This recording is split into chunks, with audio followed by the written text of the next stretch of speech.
I'm very thankful to Baby Chakra for giving us this opportunity today. 15 अगस्त का दिन, सुबह मोदी जी ने बात की, दोपहर हमें आपसे रूबरू होने का मौका मिल रहा है. ये बहुत अच्छा मौका है. मॉमीज के लिए specially I wanted to give some tips during कोविड-19 टाइम्स. आप नोट करते चलें. अपना सेशन लाइव रहेगा, बाद में भी रिकॉर्डेड, आप उसे फॉलो कर सकते हैं, अपने फ्रेंड्स के साथ शेयर कर सकते हैं. हमारे ऐप पर हमसे कंसल्टेशन ले सकते हैं online. My code is Sonia C. I am available for online consultations. I am from Surat. I am a high risk pregnancy gynecologist. We had some beautiful cases today also. A 4 kg tumor we removed from a girl who's not even married. A big tumour from here because उनके dentures अच्छे नहीं थे. लगभग 50 साल की उम्र है, थोड़ा डायबिटीज और ब्लड प्रेशर है. महाराष्ट्र से सूरत हमारे पास ट्रीटमेंट के लिए आए. And very interesting case, 4.3 kg baby which we have delivered normally, and some more tumor cases we did. So life is so critical with most of us. Why most of us don't have normal things happening to us? Because the normal routine in our life is disturbed. So if our lifestyle is good, most of the times we'll be having wonderful results. I'm a Sindhi, so today there was a request कि हम सिंधी में बात करें, and कुछ लोगों ने सिंधी में कुछ questions भी भेजे हैं. So we would be talking more on pregnancy because it's Baby Chakra. There's a question. I'll be answering in Sindhi. Question है, मुंहिंजो 2 दफ़ा मिसकैरेज थियो आहे. सेकेंड मंथ थींदे ई ब्लीडिंग चालू थी वेंदी आहे. बेबी जी हार्ट बीट बि न ईंदी आहे, ऐं 2 दफ़ा ईअं ई थो थिए, त असां छा कयूं? इन केस में मोस्टली बेबी जो जेनेटिक्स इवेल्युएट करणु ॾाढो ज़रूरी आहे. कपल यानी पेरेंट्स यानी हस्बैंड वाइफ जो बि मिसकैरेज जे लाइ स्पेशल प्रोफाइल थींदो आहे, उहो चेकअप करणु ॾाढो ज़रूरी आहे. ऐं उन्हनि रिपोर्ट्स खे इवेल्युएट करे, माने फीटस यानी प्रोडक्ट्स ऑफ कंसेप्शन जो इवेल्युएशन एंड ॿिन्हिनि पेरेंट्स जो इवेल्युएशन करे असां अॻिते तव्हांखे गाइड करे था सघूं. हिन कोविड जे टाइम में असांखे जाम प्रेगनेंसीज़ अहिड़ा आया जिन में इंटरनल ब्लीडिंग चालू थी वई, बेबी जो अटैचमेंट पुअर हुयो, उन जा हार्ट बीट्स पुअर हुया, ऐं बिफोर 3 months प्रेगनेंसी पाण ई अबॉर्ट थियण जी तयारी में हुई, यानी मिसकैरेज जी तयारी हुई. So the precautions you should take is get a annual health checkup done always. Number 2, every 6 months, look for your immunity profile. Corona is going to stay for long. So immunity profile में क्या क्या testings होते हैं? Blood test, sonography, x-ray, CT scan and vitamin evaluation in the blood itself. इतना आपको ज़रूर करा लेना है. आपको अपने वैक्सीनेशंस टाइम टू टाइम लेते जाना है, before pregnancy also and during pregnancy also. So next question आया है कि कोविड-19 के टाइम ममास को क्या केयर लेना है. It's a question in Sindhi. जेके भी मदर्स आहिनि फर्स्ट 3 months में घर में ई रहनि. अगर ब्लीडिंग चालू थी थिए त डॉक्टर सां कंसल्ट करनि. हिकु सोनोग्राफी शुरू में कराए छॾनि, ऐं हिकिड़ी बेसिक इम्यूनिटी जी प्रोफाइल आहे ब्लड जी, उहा ज़रूर कराइनि. प्रेग्नेंट मदर्स के एक्सरे कराइण अवॉइड करणु खपे. घर में ही फिंगर में ऑक्सीजन और हार्ट रेट जो रिदम चेक कंदो रहणो आहे, एटलीस्ट ॾींहं में 2 to 3 times. ऐं जॾहिं बि असांजो ऑक्सीजन लेवल 95 खां घटि थो वञे या हार्ट रेट 100 खां मथे थो वञे त डॉक्टर सां टेलीमेडिसिन ते कंसल्ट करणो आहे. We are also available on baby Chakra app on teleconsultation. My code is Sonia C. You can consult us. एतिरो अगरि करण सां तव्हांखे डॉक्टर ऑनलाइन दवाऊं ॿुधाए था सघनि त ॾाढो सुठो. न त तव्हां जेकी ब्लड रिपोर्ट्स या सोनोग्राफी कराई, उहा रिपोर्ट तव्हां डॉक्टर सां शेयर कंदा, डॉक्टर डेफिनेटली तव्हांखे गाइड करे सघंदा. ऐं नेक्स्ट 3 मंथ्स में मदर्स खे इहो ध्यानु रखणो कि हुननि जी ऑक्सीजन रिक्वायरमेंट वधी वेंदी आहे because the baby is growing. त ऑक्सीजन रिक्वायरमेंट वधण सां असांखे ब्रीदिंग इश्यूज़ था थियनि, त असांखे लिक्विड्स वधारे वठणा आहिनि, वेल वेंटिलेटेड स्पेसिस में रहणो आहे, सफोकेटेड स्पेसिस में न रहणो आहे, अहिड़े प्लेसिस में जंहिंमें लाइट नथी अचे या हवा बिल्कुलु रुख न आहे त उते असांखे सुठे नमूने फैन्स रखणा आहिनि। क्लीनिंग जो ॾाढो ध्यानु करे थी थो सघे त एसी जी क्लीनिंग रेगुलर करायो। अगरि तव्हांजे घर में धूप नथी अचे त तव्हां पंहिंजे घर जो सैनिटाइज़ेशन रेगुलरली कयो, सरफेस क्लीनिंग जो ॾाढो घणो ध्यानु रखो, घर में तुलसी ऐं मनी प्लांट रखो जीअं घर में ई हो ॾींहं जे टाइम ते तव्हांखे सुठे नमूने ऑक्सीजन ॾेई रखनि, ऐं राति जे टाइम ते तव्हां अवॉइड कंदा कि इहे प्लांट्स तव्हांजे रूम में हुजनि। 6th वीक में छा करणु खपे, मोनिका चौधरी जो क्वेश्चन आहे।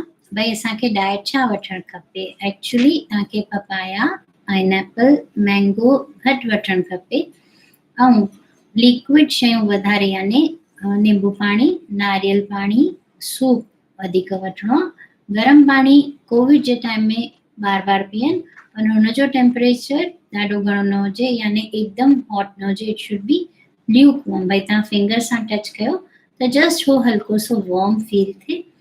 ऐं प्रोटीन्स वारी शयूं वधीक वठणु खपनि ऐं नट्स वधीक वठणु खपनि। नट्स में very good is almonds and then you can soak them in water. राति जो पिसाए रखूं, सुबुह जो छिलको लाहे करे असां नट्स खाई वठूं। And all kinds of fruits except 3 fruits यानी जेको मां चयो पपाया, पाइनएप्पल, मैंगो तव्हां अवॉइड करे था सघो। ऐं अगरि तव्हांखे कंहिं फूड सां एलर्जी आहे त तव्हां उहो अवॉइड कयो। कोशिशि कयो ऑयल जेको आहे तव्हां घड़ी घड़ी चेंज न कयो ऐं हुन में प्रिजर्वेटिव्स वारी शयूं हुजनि उहे अवॉइड कयो, कलर्स वारी शयूं बि तव्हां अवॉइड कयो। त इन सां तव्हांखे ॾाढा सुठा रिज़ल्ट्स ईंदा, तव्हांजी बॉडी में डिटॉक्स वेंदा ऐं तव्हां डाइटिशियन जी बि ऑनलाइन कंसल्टेशन वठी था सघो। हिकिड़ो ॿियो बि क्वेश्चन आयो आहे कि जून में मिसकैरेज थियो आहे ऐं हाणे असांजो पीरियड नथो अचे, उन खां पोइ प्रेगनेंसी टेस्ट बि पॉज़िटिव नथो अचे, त असां छा कयूं? त अगरि प्रेगनेंसी टेस्ट पॉज़िटिव न आहे आफ्टर मिसकैरेज और आफ्टर डिलीवरी और एनी प्रोसीजर असांजा हॉर्मोन्स चेंज थींदा आहिनि ऐं due to changing of hormones असांखे पीरियड्स अॻिते पोइते थी था सघनि। So irregular cycles can happen. त असां डॉक्टरी सलाह सां दवा वठी था सघूं। इवन समटाइम्स 2 मंथ्स ताईं बि पीरियड्स न ईंदा आहिनि, तव्हां साइक्लोसेट करे हिकिड़ो हर्बल सिरप आहे, उहो 2 स्पून्स डेली वठी था सघो। उहो तव्हांजी इंटरनल हार्मोनल रिदम खे सेट करे छॾंदो त तव्हांखे बेटर थींदो। अगरि प्रेग्नेंट ममा जो RT-PCR टेस्ट माने स्वाब टेस्ट या blood test for covid positive आहे त असांखे हुन में ख़बर पवंदो असांजो वायरल लोड केतिरो आहे, हाई, मॉडरेट और लो। त उन वायरल लोड जे हिसाब सां ऐं ब्लड प्रोफाइल में केतिरा इंफ्लेमेटरी मार्कर्स आहिनि उन जे हिसाब सां असां 2-3 तरीक़े सां ॿार जी केयर कंदा आहियूं। भई जीअं ई डिलीवरी थियण वारी हुजे त ममा खे हिकिड़े आइसोलेटेड रूम में विद गुड ऑक्सीजनेशन असां डिलीवरी कराईंदा आहियूं। जीअं ई डिलीवरी थींदी आहे त ममा मास्क सां ऐं डबल ग्लव्स सां उहो ॿार खे फीड करे थी सघे। ॿार जो टेस्टिंग इमीडिएटली कंदा आहियूं, माने स्वाब टेस्ट बि ऐं ब्लड टेस्ट बि, इवन कॉर्ड जो टेस्ट असां कंदा आहियूं। So if it is positive ॿार जी मैनेजमेंट अकॉर्डिंगली थींदी आहे। ॿार खे पीडियाट्रिशियन यूजुअली मदर सां ई रखंदा आहिनि, बट विद सम डिस्टेंस। अगरि मां ॿार खे खीर नथी पीआरे त ॿार जी इम्यूनिटी अञा घटि थी सघे, छो कि ममा रिकवर थी थिए कोविड मां, त हुनजे ब्रेस्ट फीड मां एंटीबॉडीज़ बेबी खे ज़रूरु मिलंदा ऐं उहे एंटीबॉडीज़ ॿार खे फाइट करण में मज़बूत कंदा। थ्रू प्लेसेंटा ऑल्सो असांजा एंटीबॉडीज़ वेंदा आहिनि। त अगरि ममा जो पॉज़िटिव आयो ऐं डिलीवरी खे 10-15 ॾींहं हुया त ॿार खे एंटीबॉडीज़ मिली वेंदा आहिनि। Still testing for the baby is very important ऐं एज़ पर द रिपोर्ट्स असां ॿार खे अॻिते संभालींदा आहियूं। But mama can feed with due precautions. Sometimes mama is on ventilator, जंहिं बि मदर खे ऑक्सीजन जी ज़रूरत थी पए हुन मदर खे असांखे आइसोलेशन में वधारे रखिणो पवंदो आहे। एटलीस्ट 2 वीक्स हुन में ॿार ऐं मां अलॻि रहंदा आहिनि, लेकिन मम्मा जो मिल्क एक्सप्रेस करे उनखे असां सुठे नमूने स्टरलाइज़ करे ॿार खे ॾेई सघंदा आहियूं। ऐं स्टरलाइज़ेशन खां पोइ कोविड ॿार ते न वेंदो आहे। त Mama's milk can be given with due precautions if even if the mama is unwell and is on ventilator but producing milk. अगर ममा जो मिल्क नथो अचे ऐं ममा वेंटिलेटर ते आहे त असां ॿार खे टॉप फीड्स ॾींदा आहियूं ऐं सैनिटाइज़ेशन जी केयर करे ॿार जी सुठी हैंडलिंग कंदा आहियूं। If mama can handle herself but her viral load is very high, then असां हुनखे double mask, double gloves, frequent surface cleaning ऐं हाइजेनिक प्रैक्टिसिस सां ॿार खे संभालण ॾींदा आहियूं। ऐं फीडिंग जे टाइम ते मम्मा संभाले, बाक़ी टाइम फैमिली मेंबर्स ॿार खे संभाले सघंदा आहिनि। अगरि लो वायरल लोड आहे या उन्हनि जो रैपिड टेस्ट नेगेटिव आहे या केवल CT स्कैन में माइल्ड चेंजेस आहिनि त उहे मम्मा ॿार खे पाण हैंडल करे सघंदा आहिनि। एंड थ्रू ब्रेस्ट मिल्क ॿार खे एंटीबॉडीज़ मिलंदा आहिनि। इवन ॿारनि खे असां विटामिन्स बि ॾींदा आहियूं, नमूने वधंदी आहे। And 23 weeks pregnancy with COVID positive and oxygen levels normal and blood profile also normal for COVID, just needs observation। जेके दवाऊं बाकी माण्हुनि खे हलनि थियूं एंटीवायरल उहे असां प्रेगनेंसी में न ॾींदा आहियूं, but antibiotics and some kind of chloroquine can be given. असां हाइड्रोक्सी क्लोरोक्वीन ऐं फैबीफ्लू वांगुरु मेडिसिन्स अवॉइड कंदा आहियूं ड्यूरिंग प्रेगनेंसी, बिकॉज हू प्लेसेंटा खे क्रॉस कंदा आहिनि ऐं ॿार जे RNA या DNA ते असरु कंदा आहिनि, त हुनजी ग्रोथ अफेक्ट थी सघंदी आहे। But in case mama is very unwell, on ventilator or needing oxygen or has high blood markers positive for inflammation या DIC, in that case असां first priority mother खे ॾींदा आहियूं। IV steroids, IV antibiotics, oxygen up to ventilator या steam inhalation, nebulization, उन में first priority mama के लिए। If mama is safe, we can have a normal baby also, and after the delivery baby can definitely grow। एक दफ़ो ईअं थियो कि ICU में ही ममा डिलीवरी कई। She was unwell, she was COVID positive and full term pregnancy, and she was under ICU observation ऐं हुते ही हुनजी डिलीवरी थी वई। तो ॿार खे तयार करे सुठी तरह ऑब्जर्व ऐं चेक करे असां हुनखे घर मोकिले छॾियोसीं। मम्मा फुली रिकवर थी करे पोइ घर वई, and when she left for home उन टाइम ताईं हुनजो असां ब्रेस्ट मिल्क बि सेट करे छॾियोसीं। 4 वीक्स 1 डे अगरि प्रेगनेंसी आहे ऐं कोविड पॉज़िटिव आहे त तव्हांखे हाली कोई बि दवा डॉक्टर खां पुछे बगैर न वठणी। Folic acid, vitamin C and other types of B complex ज़रूर वठणा। वीकली ब्लड प्रोफाइल चेक करणी। जेसिताईं कोविड जा सभई मार्कर्स नेगेटिव नथा थी वञनि तेसिताईं विजिलेंट रहणो, ऑब्जर्वेशन में रहणो, स्टीम ज़रूर वठणी ऐं कोई भी एक्सरे न कराइणो। अगरि HRCT या एक्सरे जी ज़रूरत पए थी त कवर द एब्डोमेन वेरी वेल ऐं अकॉर्डिंगली तव्हां पंहिंजो अॻिते टेस्ट वग़ैरह प्लान कयो कि लेड शील्ड हुजे त ॿार ते रेडिएशन जो इफेक्ट बिल्कुलु बि न हुजे। हिकिड़ो ॿियो बि क्वेश्चन आहे कि डाइट कोविड में मदर्स खे कीअं वठणु खपे। त मदर्स खे कोविड जे टाइम में 3 तरह जी शयुनि जी ज़रूरत हूंदी आहे। हिकु हूंदा आहिनि प्रोटीन्स, हिकिड़ा हूंदा आहिनि विटामिन्स, थर्ड हूंदा आहिनि फ्लूइड्स। फ्लूइड्स माने जेसिताईं यूरिन हिकदमि पाणी वांगुरु क्लियर नथो अचे तेसिताईं हुननि खे वाटर इनटेक करणु खपे। वाटर सां साण साण soup, milk, tea, coffee, little bit of tulsi और जिंजर वाटर वठी था सघूं। ऐं अहिड़ो कोई बि लिक्विड न आहे जेको अवॉइड करिणो आहे except chilled and too much spicy. ॿी हिकिड़ी शइ ध्यानु रखण जहिड़ी आहे कि असां कोई बि आउटसाइड फूड अवॉइड कयूं, छो कि हाणे कोविड जो इन्फेक्शन सां साण साण असांखे मल्टीपल इन्फेक्शन्स अगरि थी था वञनि त पोइ असांखे तकलीफ़ वधीक थी थिए। त साल्मोनेला करे हिकिड़ो इन्फेक्शन आहे। हाणे US मां डेटा अचे थो कि अनियन में साल्मोनेला अचे तो हुनजे करे उन्हनि खे टाइफॉइड या ॿिया बैक्टीरियल इन्फेक्शंस बि कोविड सां थियनि था. So type of food U select is very important. Also vitamin rich foods जेके आहिनि उहे कलरफुल फ्रूट्स, कलरफुल वेजिटेबल्स सभई हूंदा आहिनि. एंड ड्राई फ्रूट्स जेके बि आहिनि उहे असांजी इम्यूनिटी लाइ ॾाढा सुठा आहिनि. Green leafy vegetables easily available आहिनि, वेरी इकोनॉमिक आहिनि, बट उन्हनि जो रिज़ल्ट्स बॉडी ते ॾाढो वंडरफुल आहे.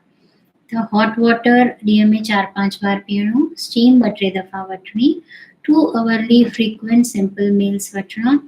ऐं असां कोशिशि इहा कयूं भई घर खां ॿाहिरि न निकिरूं अंटिल रियली नेसेसरी. अगरि ॿाहिरि निकिरूं त सोशल डिस्टेंसिंग जो पालन कयूं, सरफेस क्लीन हुजे त ई टच कयूं, ऐं उहे टच करण खां पोइ बि हैंड वॉशिंग जो प्रैक्टिस सुठी तरह रखूं, पंहिंजा ग्लव्स डिस्पोज़ कयूं, ऐं जॾहिं बि घर अचूं त पंहिंजो कंप्लीट जेको बि असांजो असां पाए विया आहियूं ॿाहिरि, at least the outer most layer of clothing U should soak in soap water, because then the bacteria and viruses whatever are on the surface will be definitely killed in few hours after you soak it in little hot water with soap or detergent. But if you are keeping the same clothing, you're using the same mask for many hours, you're not cleaning your hands, you're frequently meeting people from different places, and also if you are trying कि हम कहीं पे भी जाएं और किथे भी touch करें तो definitely हमें इन्फेक्शन होने का चांस ज़्यादा है. But when you come back home, तव्हां कपिड़ा चेंज कया, उहे कपिड़ा सुठी तरह डिस्पोज़ कया, तव्हां पंहिंजा मास्क ऐं ग्लव्स बि डिस्पोज़ कया, तव्हां लिक्विड सुठे नमूने वरिती, स्टीम वरिती, विटामिन्स वरिता, इम्यूनिटी बूस्टर डाइट वरिती, त तव्हां प्रेग्नेंट आहियो या नॉन प्रेग्नेंट आहियो, डेफिनेटली तव्हांखे इफेक्ट न थींदो. हिकिड़ी ॿी ॻाल्हि कि तव्हां वीकली पंहिंजी ड्रग्स डॉक्टर खां पुछी वठी रखो. इवन ऑनलाइन कंसल्टेशन जे लाइ असां डेफिनेटली अवेलेबल आहियूं on baby Chakra with Sonia C. You can tag and then ask us questions and we'll be available for telemedicine. So this was a short interaction on COVID-19 in women, especially in pregnancy, and I'm very thankful to Baby Chakra team for giving us this opportunity. We'll be waiting eagerly for one more session very soon on a very lively topic and in a different language. So we'll be having very wonderful view from all the states and maybe all over the world. People will love to be with us. Thank you so much. And हम try करेंगे कि आपके questions भी अलग अलग languages में आए. And there's a question that I'm trying for conceiving, but then periods आ जाते हैं. तो पीरियड्स आ जाते हैं, इसका मतलब हमारे ट्रायल में कहीं ना कहीं कोई मुश्किल है. Every month there is just one day that we can conceive, and that one day you can detect on ovulation kit or meet a doctor. Look for a follicular study, look for the husband's profile, the sperm count and routine blood tests so that we can know what is the issue. And Sonali ji, uterus में implantation होने के लिए हमारी अंदर की lining बहुत अच्छी होनी चाहिए, तो वो कैसी है? क्या आपने पहले कभी कंसीव किया है या आप कब से ट्राई कर रहे हैं? कोई मेडिकेशन लिया है?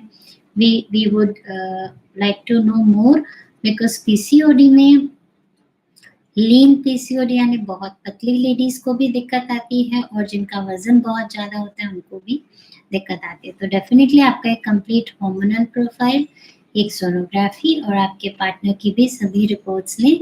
ओव्यूलेशन एक ही दिन होता है, उस दिन ज़रूर ट्राई करना है, तो प्रेगनेंसी में हमें इजी होगा कंसीव करने के लिए. पीरियड्स आ रहे हैं बार बार, यानी आप सही समय पर ट्राई नहीं कर रहे हैं और आपके सिस्टम में हार्मनी नहीं है. So I'm very thankful once again. Would love to be on teleconsultations with you. All you can send your details to us and we'll be counseling you wonderfully. Thank you so much. And once again, we are happy to be here. 15th of August is a big day for our country. ॾाढो सुठो लॻियो तव्हां सभिनीनि मूंखे एतिरो time ॾिनो ऐं असां कोशिशि कंदासीं वरी जल्दी गॾिजंदासीं। जय हिंद, जय भारत, थैंक यू।